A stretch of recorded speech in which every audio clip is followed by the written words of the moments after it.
એમાં પહેલું મહત્વ ભાગ્ય એ કે અનંત જન્મના પુણ્યો જ્યારે ભેગા થાય ત્યાં આપણને એક વખત મનુષ્ય જન્મ મળે, અનંત જન્મના. બીજું મહત્વ ભાગ્ય એ બીજું મહત્વ ભાગ્ય એ કે એવા ભક્તિશાળી માતા પિતાને ત્યાં આપણો જન્મ થાય. ત્રીજું મહત્વ ભાગ્ય એ કે એવા કોઈ બ્રહ્મનિષ્ઠ શ્રોત્રિય સદગુરુનું શરણ આપણને મળે. માનવનો માણસ છે, માણસ એનો ઘાટ ક્યારે ઘડાય કે કુંભારની વાત આપણે લઈએ. કુંભાર માટી ખેતરમાંથી કે ગમે ત્યાંથી લઈ આવે, પછી એને એટલી બધી ઝીણવટથી એને ઝીણી બનાવે, સાળી નાખે અને પાણી નાખી અને એટલી બધી એ મસળે કે જેમ માતાઓ બહેનો રોટલો ઘડે ત્યારે લોટને કેટલો મસળે, જેટલો રોટલો મસળાય એટલો રોટલો એમાં મીઠાશ આવે. એમ કુંભારી માટી લઈ અને એટલું બધું એનું મેળવણ કરે, પછી એનો પીંડો બનાવે. પીંડો બનાવ્યા પછી એને સાંકડે ચડાવે. સાંકડા ચડાવ્યા પછી એને જેવા ઘાટ ઘડવા હોય એવા એ ઘાટ ઘડી શકે. એટલે મનુષ્ય જન્મનું ત્રીજું મહત્વ ભાગ્ય એ. બે મહત્વ ભાગ્ય આપણે જાણ્યા કે પહેલું મહત્વ ભાગ્ય એ કે અનંત જન્મના પુણ્યો જ્યારે ભેગા થાય ત્યાં આપણને એક વખત મનુષ્ય જન્મ મળે. અને આપણી પાસે એવું કોઈ લખાણ નથી કે હવે પછીનો આપણો જન્મ માણસ થાય, એવી આપણી પાસે કોઈ ગેરંટી પણ નથી. એટલે માણસ જો બનવું હોય, ફરીને ફરી જો આવો મનુષ્ય દેહ લેવો હોય, તો મહાપુરુષોએ ગાયું છે કે હરિના જન તો મુક્તિ ન માગે, માગે જન્મ જન્મ અવતારા, નિત્ય કીર્તન નિત્ય ઓત્સવ, નિરખવા નંદ દુલારા. એટલે કાયમ માટે જે ઈશ્વરનું ભજન કરે એનો અધૂરો યોગ જો રહ્યો હોય તો મહાપુરુષોનું કહેવું એમ છે કે ભક્ત બીજ પલટે નહીં ભલે જુગ જાય અનંત, ઊંચ નીચ ઘરે અવતરે આખર સંતના સંત હોય. જો ઈશ્વર ભજન કર્યું હશે પણ જો ઘાટ ઘડાણો હશે, આપણો ઘાટ ઘડાણો હશે તો આપણે ઈશ્વર ભજન કરવા માટે પાત્ર બની શકીએ. અને માતાના ઉદરમાં જ્યારે આપણો દેહ બંધાણો, 9 માસ સુધી માતાના ઉદરમાં રહ્યા, એટલે ભગવાનને પ્રાર્થના કરી કે હે દીનબંધુ, હે દયાળુ, હે કૃપા સિંધુ, તું મને આમાંથી મુક્ત કર.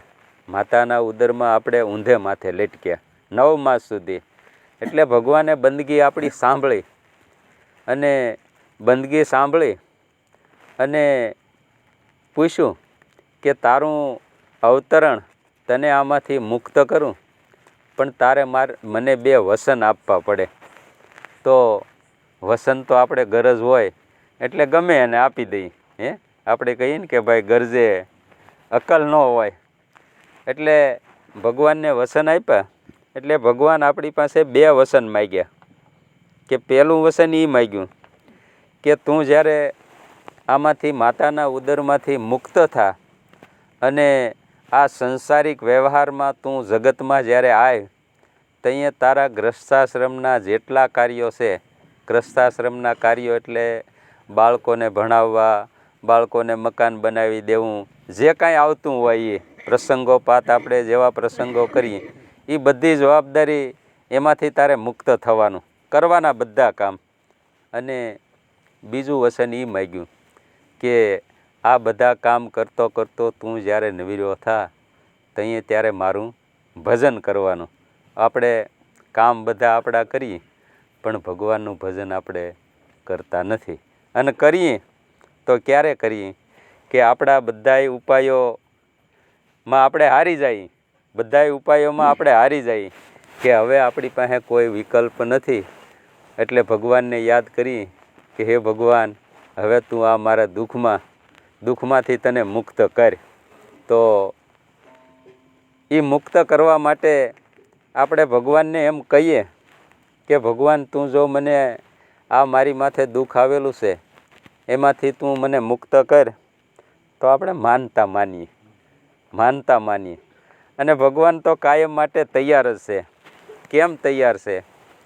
કે ગજને કારણીએ હું અસંભો ઉઠ્યો, અણવાણે પગે ધાયો, ઊંચકે નીચમાં હું કાંઈ ન જાણું, મને ભજે એ સંત મારો.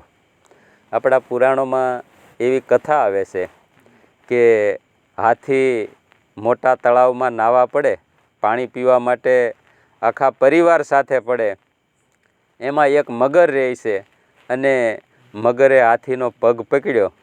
એટલે એના પગ છોડાવવા માટે હાથીએ ઘણા પ્રયત્નો કર્યા. આખો એનો પરિવાર હતો, એને પણ કીધું કે ભાઈ મને તમે છોડાવો, આ મગરે મારો પગ પકડ્યો છે અને મને ઊંડા પાણીમાં એ ઢસડતી જાય છે, તો તમે મને ગમે એમ કરીને મુક્ત કરાવો. પણ આપણી સમાજ વ્યવસ્થા અને આપણું કેવું છે કે સગું ને કુટુંબ તારું સુખડાનું છે બેલી, માત પિતા ને સૂત ભાઈ, ઘરની તરિયા તારી સંગે નહીં ચાલે, હંસ તો એકીલો ચાલ્યો જાય. ઈશ્વર ભજન સિવાય આપણી જેટલી મિલકત છે એ સગાવાલા બધાય વાપરે છે, પણ દુઃખમાં કોઈ ભાગીદાર થતું નથી.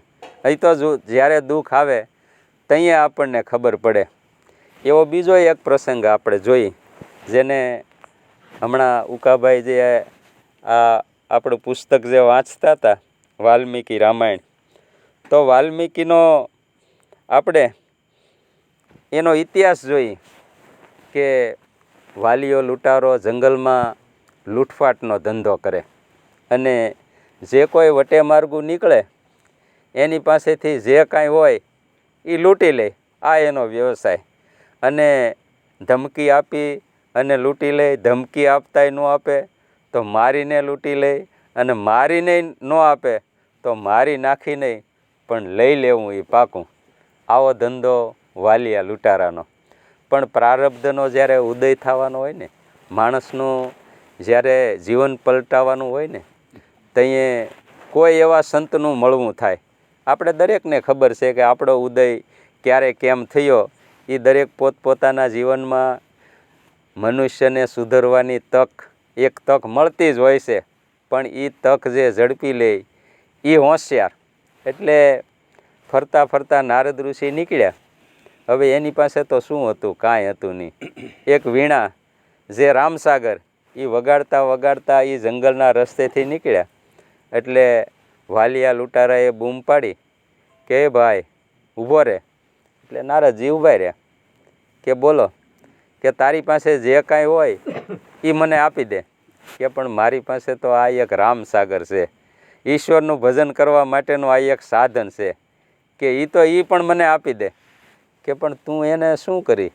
કે છોકરા રમશે. એટલે સંવાદ થોડોક થયો.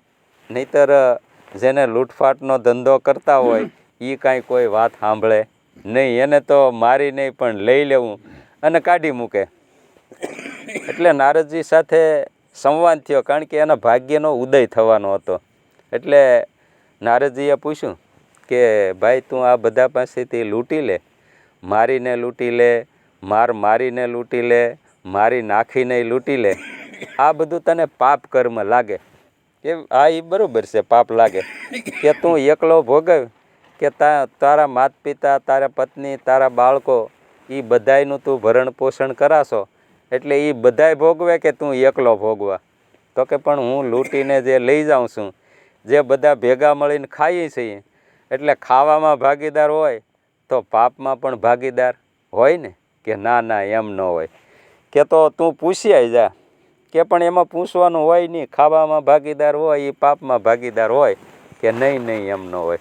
કે પણ હું પૂછવા જાઉં અને તમે વૈયા જાઓ તો? કે તું જ્યાં સુધી પૂછીને ન આવવા ત્યાં સુધી હું અહીંયા એક ડગલું પણ ભરીશ નહીં, અહીંયા ને અહીંયા ઊભો રહીશ. એટલે વાલીઓ લૂંટારો એના માત પિતા, પત્ની, બાળકો જે ઝૂંપડામાં રહેતા હતા ત્યાં ગયો અને પૂછ્યું કે હે માતા પિતા, હે મારી પત્ની, હે બાળકો, હું જે લૂંટીને લાવું છું એ આપણે બધા ભેગા મળીને ખાઈએ છીએ. તમે ખાવામાં તો ભાગીદાર ખરા અને હાય પાડો છો, પણ આનાથી હું જે લૂંટીને મારીને કે મારી નાખીને જે લાવું છું એનું જે પાપ થાય એમાં પણ ભાગીદાર ખરા કે નહીં? તો પત્ની, માતા પિતા અને બાળકો શું બોલ્યા કે ભાઈ કરે એ ભરે અને ખાડો ખોદે એ પડે. પાપ અમે ખાવામાં ભાગીદાર ખરા પણ પાપમાં ભાગીદાર નથી. અને આપણા પરિવારનું એવું છે, કેવું છે કે હમ પરદેશી પંખી આયે મુસાફિર સહેલાણી, રહેવું તમારી નગરીમાં જબલક દાણો પાણી. આપણું સૌનું અંજળ છે ત્યાં સુધી આપણે સૌએ રહેવાનું છે. એટલે વાલીઓ લૂંટારો ત્યાંથી આ વાત સાંભળી અને નારદજી પાસે આવ્યો અને જે પ્રમાણે વાત કરી એવી વાત નારદજીને મોઢે કરી કે ભાઈ ખાવામાં ભાગીદાર ખરા પણ પાપમાં ભાગીદાર નથી, એટલે કરે એ ભરે અને ખાડો ખોદે એ પડે એવું મને કીધું છે. તો આ હું બધાનું ભરણ પોષણ કરું છું પણ પાપ તો મારે એકલાને ભોગવવાનું. તો હવે શું કરવું? કે પણ એ તો તારે ભોગવવું પડે.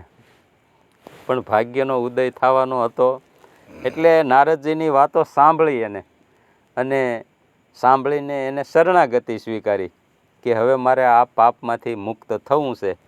તો મને એવો કોઈ રસ્તો તમે બતાવો કે જેથી કરીને મારો જીવન વ્યવહાર પણ હાલે અને હું પાપ કરતો પણ અટકી પડું. એટલે નારદજી કે ભાઈ તારે રામ રામ કર. અરે બાપુ, મેં આખી જિંદગી મારો કર્યું, એ આ જીભ કાંઈ રામ રામ થોડી રટે. કે પણ તું 3 વખત મરા બોલ, 3 વખત મરા બોલ તો 1 વખત રામ થશે. અને એ લગ્ની નારદજીને લાગી કે સંત ચટક લાગ્યા વિના રીજે નહીં કીર્તાર, ઈયળમાંથી જો ભમરી બને તો મનુષ્યને કેટલી વાર. નારદજીની આ રામ નામની સોઠ વાલિયા લૂંટારાને લાગી અને કેવી લાગી કે એનું આખું જીવન પલટાણું અને વાલિયા લૂંટારામાંથી વાલ્મીકી ઋષિ બન્યા અને એને આ આખા રામાયણની રચના, રામા અવતાર તો પછી થયો પણ યુગો પૂર્વે એને આ રામાયણની રચના કરી. તો આ જ્ઞાન એને ક્યાંથી આવ્યું કે ઈશ્વર ભજનની કમાઈ એવી છે. પણ એના માટે રામ રામ રટતે રહો, મનમાં રાખો ધીર, કોક દી કાર્ય સુધારશે એ કૃપા સિંધુ રઘુવીર. એટલે મનુષ્ય છે એ પોતે જ પોતાના નસીબનો નિર્માતા છે. જેમ કુંભાર માટીમાંથી ઘડો બનાવે એમ કોઈ સદગુરુનું શરણ આપણને મળે તો માનવ મટી અને માનવ દેવ બને છે. એટલે ઘણી વખત આપણે એમ કહીએ કે ભાઈ ભગવાનના તો એટલા બધા નામ છે, હે ભગવાનના એટલા બધા નામ છે તો ક્યાં ભગવાનના મારે નામ લેવા? તો એની પણ ગીતામાં ભગવાન શ્રી કૃષ્ણએ સ્વમુખે સ્પષ્ટતા કરી છે કે સહસ્ત્ર નામ સાહેબના, સહસ્ત્ર નામમાં સહી જેમાં ગુરુને ગોવિંદ વસે એવી ગમ તો કોકને હોય. એટલે ગીતામાં ભગવાન શ્રી કૃષ્ણએ અર્જુને પ્રશ્ન કર્યો કે ભગવાન, અત્યારે તો આપણે અહીંયા બેઠા છીએ અને આ જ્ઞાન ગોષ્ઠી કરીએ છીએ, પણ તમને કાયમ મળવું હોય તો તમારું કંઈક રહેવાનું ઠેકાણું તો હશે ને? તમે ક્યાં રહ્યો? કોઈને મળવું હોય કે ભાઈ ભગવાનને મળવું છે તો ક્યાં મળો? તો ભગવાન શ્રી કૃષ્ણએ ગીતામાં અર્જુનને સ્વમુખે એમ કીધું કે ન વાસામી મેં વૈકુંઠે, હું વૈકુંઠમાં કાયમને માટે વાસો કરીને રહેતો નથી, પણ યોગી નામ હૃદયે, જેના યોગી જેવા હૃદય બન્યા છે ત્યાં મારો તુર્ય અવસ્થામાં કાયમ માટે વાસો છે. એટલે ઈશ્વરને ગોતવા માટેનું સરનામું આપ્યું. ક્યાં રહું છું? કે જે મારું કાયમ ભજન કરે છે ત્યાં હું રહું છું. અને લાલ સાહેબે પણ એની વાતોમાં ચોખવટ કરી કે ઈશ્વર કો ઢૂંઢે સબ દુનિયા, કોઈ વેદ કોઈ વાણી મેં, કોઈ ઢૂંઢત હે તીર્થ વ્રત મેં, તો કોઈ પથ્થર કોઈ પાણી મેં. ભાઈ ઈશ્વરનું કોને કામ ન હોય? ભગવાનનું કોને કામ ન હોય? અને મીરાબાઈ એની વાણીમાં તો એક જગ્યાએ ગાયું કે મનુષ્ય પાસે સુખ કેટલું છે અને દુઃખ કેટલું છે, કે સુખડા હમારા તલમગ જેવડા અને દુખડા છે મેરુની સમાન. મેરુ પર્વત જેટલા દુઃખ છે અને સુખ તો અમારી પાસે ખાલી તલ ને મગ જેટલા છે. એટલે ઝૂંડે જ્યારે હાથીનો પગ પકડ્યો ત્યાં આખો પરિવાર એને મૂકીને ભાગી ગયું. પછી આખો હાથી પાણીમાં ગરકાવ થઈ ગયો. અડધો ઇંચ જેટલી સૂંઢ બહાર રહી. ત્યાં એને ભગવાનને પ્રાર્થના કરી કે હે દીનબંધુ, હે દયાળુ, હે કૃપા સિંધુ, હવે તું મને આમાંથી બચાવ. હવે મારી પાસે બીજો કોઈ તારા સિવાય વિકલ્પ નથી. એટલે હાથીને બોલવું તું હરી, પણ ખાલી બોલાણો, ખાલી એમ બોલ્યો. એટલે ગજને કારણીએ હું અસંભો ઉઠ્યો, અણવાણે પગે ધાયો, ઊંચકે નીચમાં હું કાંઈ ન જાણું, મને ભજે એ સંત મારો. એટલે ભગવાન સૈયામાં પોઢેલા હતા, માતાજી સેવા કરતા હતા. એટલે ભગવાન હફાળા બેઠા છે કે કાં ભગવાન, કે મારો ભક્ત એક અત્યારે મુશ્કેલીમાં પડ્યો છે, પણ કે એ તમારું નામ ક્યાં લે છે? એ હરી ક્યાં કહે છે? એ તો ખાલી કીધો.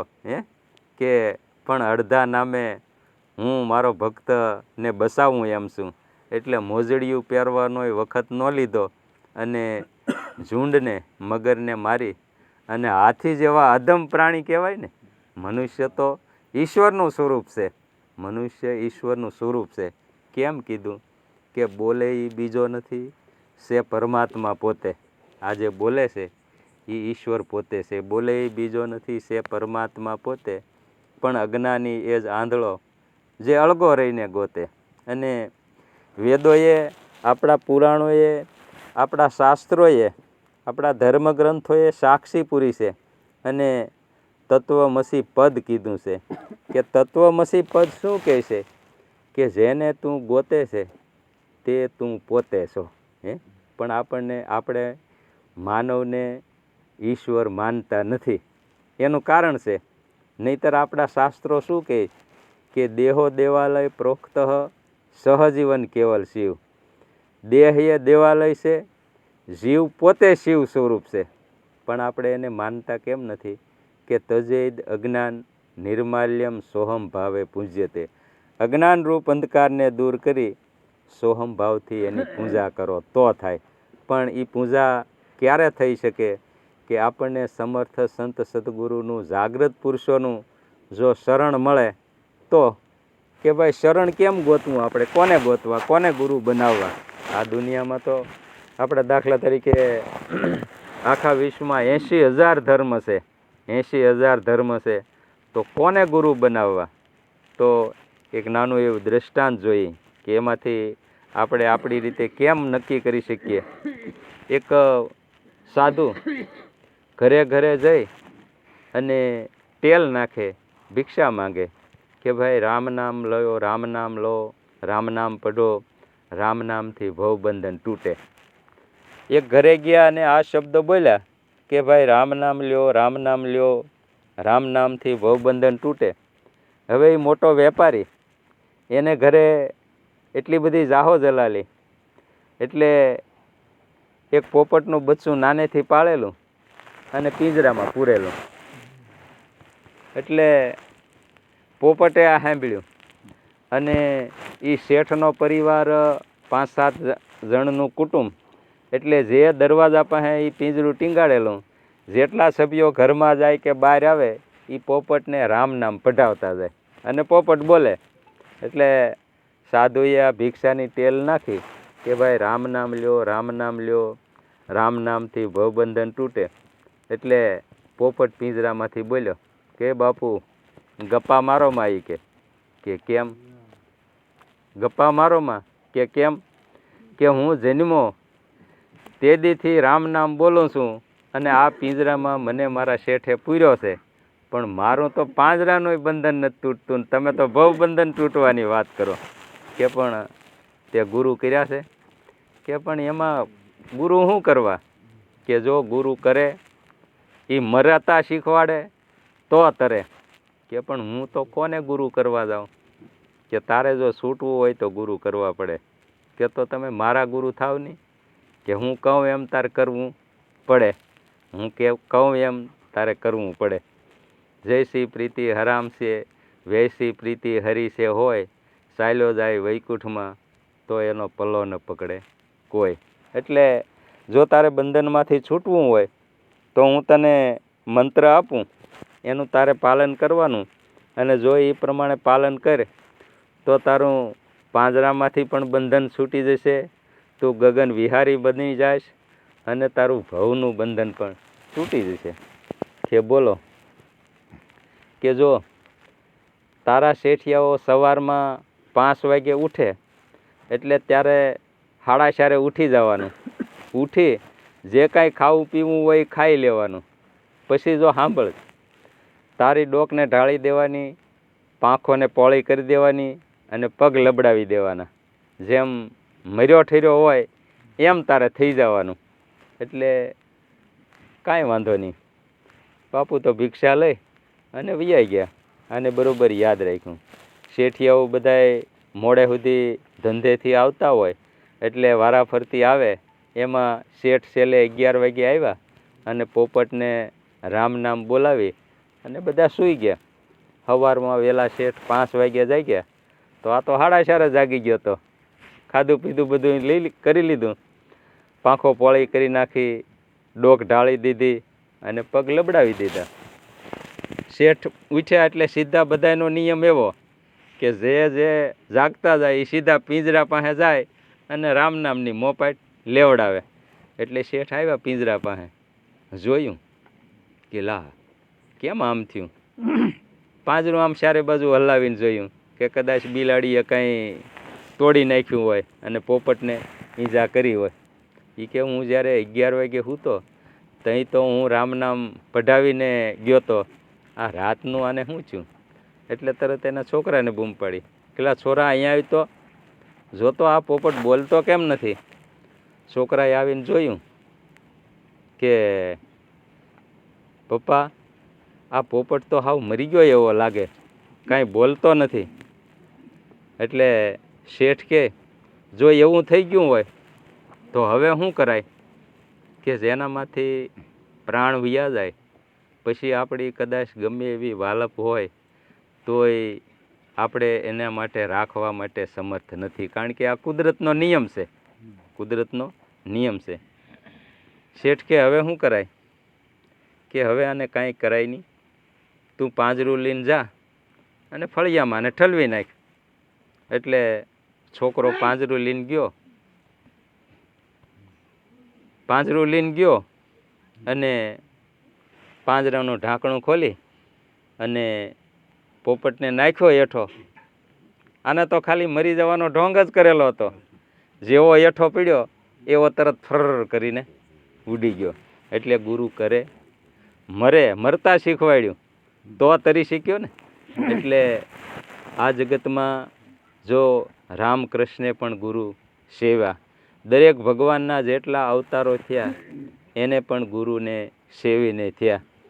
ભગવાન શ્રી કૃષ્ણ અને અર્જુને ભગવાનને પ્રશ્ન કર્યો કે ભગવાન તમને ભજવાય ક્યાં નામે? તો ભગવાન શ્રી કૃષ્ણ સ્વમુખે બોલ્યા કે ભાઈ દેવ રૂપે ભજો તો પણ હું છું, દેવી રૂપે ભજો તો પણ હું છું, અને તમે કદાચ મને ભૂત રૂપે ભજો ને તો એ પણ મારું સ્વરૂપ છે. પણ તમે પ્રેમથી જેને ભજો એનું ભજન કરો અને વિવાદ મત કરો. વિવાદ તો આપણી શૈલી તો કેવી છે કે આપણે આખા જગતની, જો આ કોઈ એવું કહેવાની જરૂર નથી, નહીતર સારા સારનો માનવ જો વિચાર કરે તો શુદ્ધ વિચારો શબ્દે ચાલો તો કરજ કરમના નહીં નડે, નૃત્ય ને સુરતે સન્મુખ રહેવે તો ગગનધૂન નિશાન ચડે. કે ભાઈ શુદ્ધ વિચાર આ મનુષ્ય હૃદયમાં જો વસે તો આપણે એમ કહીએ કે ભાઈ કરેલા કર્મના પણ બંધન તૂટી જાય. તો એનું પ્રમાણ આપણે જોઈએ કે જેસલ જાડેજા કેટલા બધા પાપ કર્મો ભાઈ. તો એના પાપ કર્મો એટલા બધા હતા, તો એવો માણસ જુલ્મી માણસ હોય એ કાંઈ પલમાં પીર બને ખરો? પણ સંત તોરલદે એને મળ્યા, વાણમાં બેઠા અને જેસલને કીધું કે જાડેજા, આ વાણને ડૂબાડી દેવું છે કે તરીને સામે કાંઠે વયું જવું છે? કે પણ જીવન તો વાલું હોય ને, જીવન તો વાલું હોય ને, કાંઈ ડૂબાડી થોડી દેવાનું હોય. તો કે હવે જેટલા પાપ કર્મો છે ને એ બધા એકરાર કરી નાખો. ત્યારે જેસલ જાડેજા એટલું બોલ્યો કે દેવી, પાપ કર્મનો હિસાબ કરવા બેહું તો ગણાય નહીં એટલા બધા છે. આ મારા માથાના વાળ છે ને એટલા બધા પાપ કર્મો મેં કર્યા છે. અને કેવા કે પાણી શેડે માતા બેનો પાણી ભરવા ગઈ ને માથે હેલ ભરી હોય અને એમ વાત સાંભળે કે જેસલ જાડેજો આવ્યો એટલે બેડાનો ઘા કરી દે. માતા બહેનો ગાય ભેંસ દોતી હોય ને સાંભળે તો બોઘડાનો ઘા કરીને ભાગે. પછી રોટલા ઘડતી હોય માતા તો અડધો રોટલો હાથમાં હોય, અડધો થયો હોય એ ચૂલામાં નાખીને ભાગે.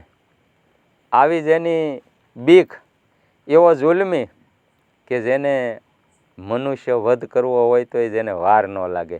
એવા તો કેટલાય મોડ બંધા એને હણી નાખ્યા. એટલા તોળાદે મેં પાપ કર્મ કર્યા છે. અને ખરેખર એકરાર કરી નાખ્યો કે જે થઈ ગયા એ થઈ ગયા. અને સંત તોરલદે મળ્યા અને કરેલા કર્મ તરત જ બળીને ખાખ થઈ ગયા. પણ એના માટે સમય જોઈ, તરત નથી બળતા. કે રામ રામ રટતે રહો, મનમાં રાખો ધીર, કોકદી કાર્ય સુધારશે એ કૃપા સિંધુ રઘુવીર. અને જાડેજાને સંત તોરલદે એમ કીધું કે જાડેજા, હજી થોડીક ખીચડી ખદબદે છે, કે હજી થોડાક પાપ હોય એવું મને દેખાય છે, કે ધોઈ નાખવા છે. કે તો તમે કહો તો ધોઈ નાખું.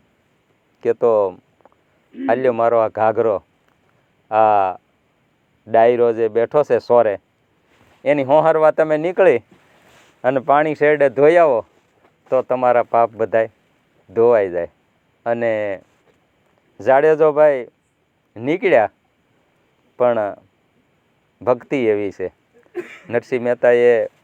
નરસિંહ મહેતાને આ જગતે અને એના સમાજે એની પર કરવાનું કાંઈ બાકી રાખ્યું નહોતું.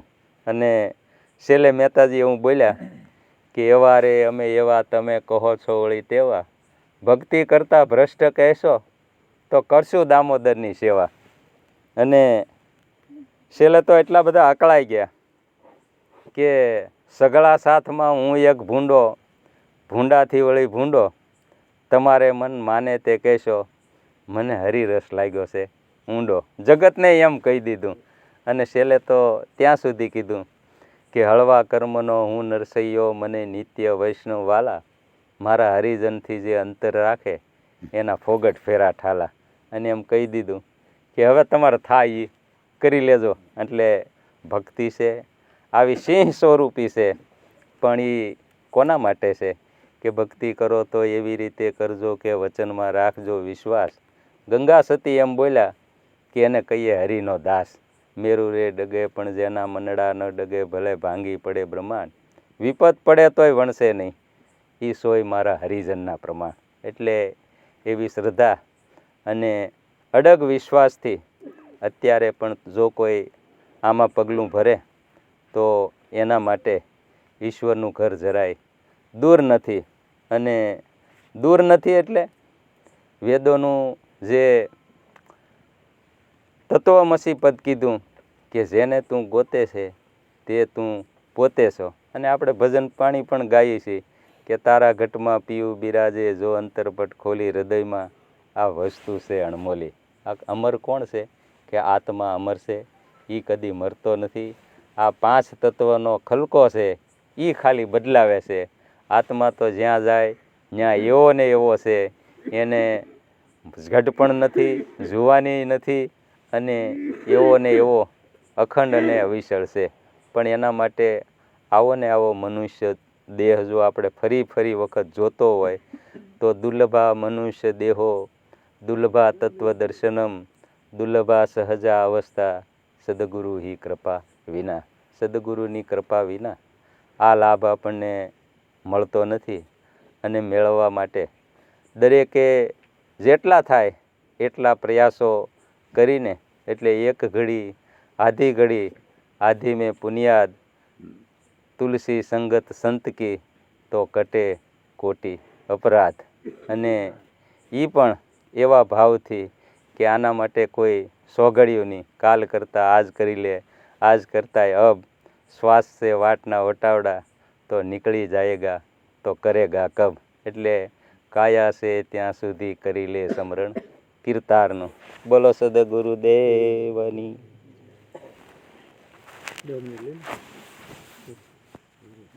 બોલો બોલો.